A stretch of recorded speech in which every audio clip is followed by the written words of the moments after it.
মহিলাদের ব্যাপার আর দুটা কথা থেকে গেলো, শ্বশুরের সাথে শাশুড়ির সাথে ভালো আচরণের কথা। যাই আবার কোনোদিন হবে, আল্লাহ রহম করো, শ্বশুর শাশুড়িকে বাপ মায়ের মতো দেখতে হবে, তাহলে আল্লাহ বরকত দিবে, শান্তি পাওয়া যাবে, তৃপ্তি পাওয়া যাবে। শ্বশুর শাশুড়িকে ভালোবাসতে হবে, ওদের খারাপ কথা নিয়ে বিচার করতে হবে, শ্বশুরের শাশুড়ির গালি নিয়ে মন্দ নিয়ে বিচার করতে হবে না, বাস শোনেও না শোনার মতো থাকতে হবে, তাহলে শান্তি পাওয়া যাবে। আর একবার মন খারাপ করলে শয়তান খালি খেপিয়ে তুলবে। কিছু মানুষ আমরা মাদ্রাসা করতে বিরোধিতা বা নিরুৎসাহিত করে, তাদের হেদায়েতের জন্য কিছু কথা বলেন। কোরআন হাদিস তো মাদ্রাসার মাধ্যমেই জানবে। আগে তো স্কুলে একটা দিনিয়াত নামে একটা সাবজেক্ট ছিল, তারপর যা ছিল সব মিথ্যা কথা ধর্মের নামে। তো মাদ্রাসায় তো শিক্ষার ব্যবস্থা করতে হবে, নইলে তো আপনার ছেলে ওমা তোমার আকাশ আরো কত অন্যায় বলবে, সেটাই ভালো হবে। কাউকে দেখে কি বলা যাবে তিনি দেখতে আমার বাবার মতো, কোনো সমস্যা নেই বলাতে। আমি তো তাকে আব্বা বলিনি, আমি বলছি সে আমার আব্বার মতো, এটা বুখারী মুসলিমের হাদিস দ্বারা প্রমাণিত আছে। ভিতরের নামাজ কি নিয়মিত ভাবে এক রাকাত পড়া যাবে? একবারে নিয়মিত পড়েন। আমরা রমজান মাসে 2 দিন 3 পড়ি, তারা 1 রাকাতই পড়ি, এই জন্য যে হাদিসের সংখ্যা বেশি, এই জন্য পড়ি।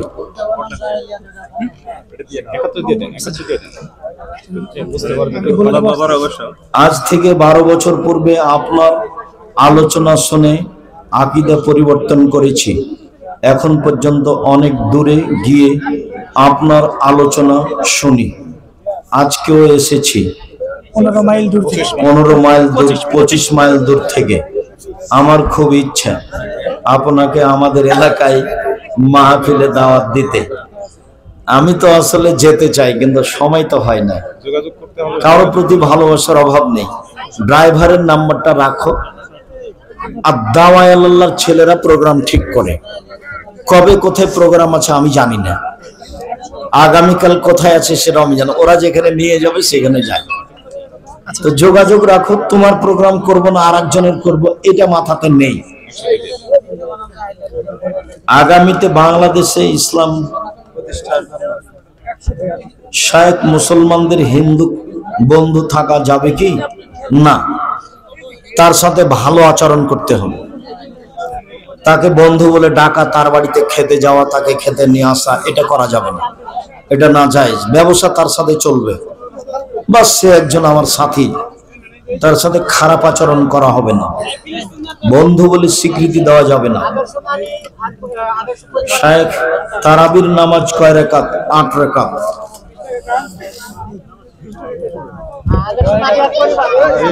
হানাফি মাযহাবের সমাজে আমি একা আহলে হাদিস পালন করাই সমাজে বিভিন্ন সমস্যার সম্মুখীন হতে হয়, এতে আমার করণীয় কি? ধৈর্যের পরিচয় দিবেন, ভদ্রতা বজায় রাখবেন, ধীরে ধীরে আপনার সাথে আরো লোক আসবে ইনশাআল্লাহ। মা বোন স্ত্রী সন্তান নামাজ পড়ে না, পর্দা করে না, এতে আমার করণীয় কি? তুমি বলতেই থাকো, এগুলো জাহান্নামে যাওয়ার পথ, এতে রুজি কমবে, পাপ হলে বাড়িতে আল্লাহর পক্ষ থেকে অসন্তুষ্টি নেমে আসে, কাজেই তোমরা পাপ বন্ধ করো। হাল্লা বিল মাসিয়াতে, মাসিয়াতের কারণে আল্লাহর অসন্তুষ্টি নেমে আসে। বউ রেখে টাকার জন্য বিদেশ গেলে বউয়ের হক পালন না করাই, বউ খারাপ পথে চলে গেলে আমার কি গুনাহ হবে? উভয়ের সম্মতিতে গেছো, যতদিন পারো থাকো, দেশেই থাকো ভালো, উভয়ের সম্মতিতে গেছো, বাস কোনো সমস্যা নেই, এতে গুনাহ হলে তোমার হবে না। তুমি সতর্ক করতে থাকিও, তবে তোমার বউকে তোমার শাশুড়ির কাছে রাখিও না, তোমার মায়ের কাছে রাখিও। তোমার বউ যদি কারোর সাথে প্রেমের গল্প করে আর তোমার মা যদি দেখে, তাহলে অজ্ঞান হয়ে পড়ে যাবে একবার, এই কি কথা। আর তোমার শাশুড়ি তো যদি দেখে, তো এইভাবে কথা বলিস কেন, কথা বলিস না, বলতে হবে না, এই পর্যন্ত তোমার শাশুড়ির কথা। আর তোমার মা যদি এটা শোনে, তাহলে একবার অজ্ঞান হয়ে যায়। তাহলে বউ কার কাছে রাখবে? মায়ের কাছে রাখি। মা না থাকলে বড় ভাবিরা কেউ আছে, এদের কাছে রাখবে, বাড়িতে চাচিদের কাছে রাখবে। পরিবার, মসজিদ, কবরস্থান যারা ঝগড়া করে, আলাদা করে, তাদের হাসরের ময়দান পরিণাম সম্বন্ধে কিছু, তারা পাপ করেছে, পরবর্তী মসজিদে নামাজ হবে না, আগেরটাই হবে। আর ইতিসম পত্রিকা সবাই নিয়ে যাবেন, কেউ খালি যায় না। ইতিসম পত্রিকা আমি আমার টাকা দিয়ে ছাপাই না, আপনাদের টাকা দিয়ে ছাপাই, জনগণের টাকা দিয়ে। হলে জামিয়া সালাফের মুখপাত্র পত্রিকা।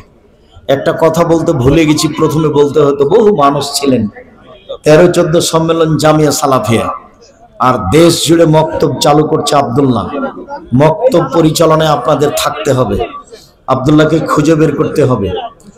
সারা বছর জুড়ে রাজশাহীতে প্রশিক্ষণ হয়, যাওয়া ফ্রি, আসা ফ্রি, খাওয়া ফ্রি, থাকা ফ্রি, বই পুস্তক ফ্রি। এগুলো আপনাদের গ্রহণ করতে হবে। সমস্ত লোকের সামনে কথাটি বলা প্রয়োজন ছিল, ওই সময় আমার মনে ছিল না। 13-14 সম্মেলন জামিয়া সালাফের রূপগঞ্জ, নারায়ণগঞ্জ, প্রায় 100 বিঘা জমির উপরে এই প্রতিষ্ঠান। মানুষের সবচেয়ে বড় শত্রু কে? নফস নাকি শয়তান? নফসকে শয়তান চালায়, শয়তানই বড় শত্রু। নফস তার ক্ষতি করে। শেখ, আমি একটা মসজিদে নামাজ পড়াই, আসরের সময় অধিকাংশ ক্ষেত্রে একাই সালাত পড়ি, তাহলে আমি কি জামাতের সব পাবো? হ্যাঁ, পাবা। দেরি করে আসরের সালাত আদায় করা হবে না, প্রথম টাইমে পড়তে হবে। আমরা দাখিল মাদ্রাসায় আমাদের শ্রেণী কক্ষে শিক্ষক প্রবেশ করলে তাদের সম্মানার্থে দাঁড়িয়ে সালাম প্রদান করি, এটা হারাম। শিক্ষককে সালাম দিতে হবে। শিক্ষক যদি উমর রাদিয়াল্লাহু তাআলা আনহু হন আর ছাত্রীরা যদি শিশু হয়, তবু সালাম কাকে দিতে হবে? উমরকে।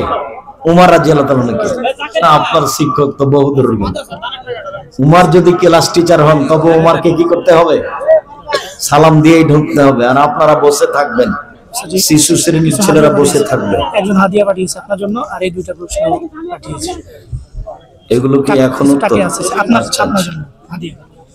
আচ্ছা, জাযাকুমুল্লাহ খাইর, বারাক। এই দুইটা প্রশ্ন দেখি। আমার একটি প্রশ্ন, আমার স্বামী সালাত আদায় করে না এবং সন্তানদেরকেও পড়তে বলে না, আমি বললেও শোনে না। আপনি চেষ্টা করেন, বলতে থাকেন, শেষ পর্যন্ত যদি নাই পড়ে তাহলে সংসার ত্যাগ করতে হবে।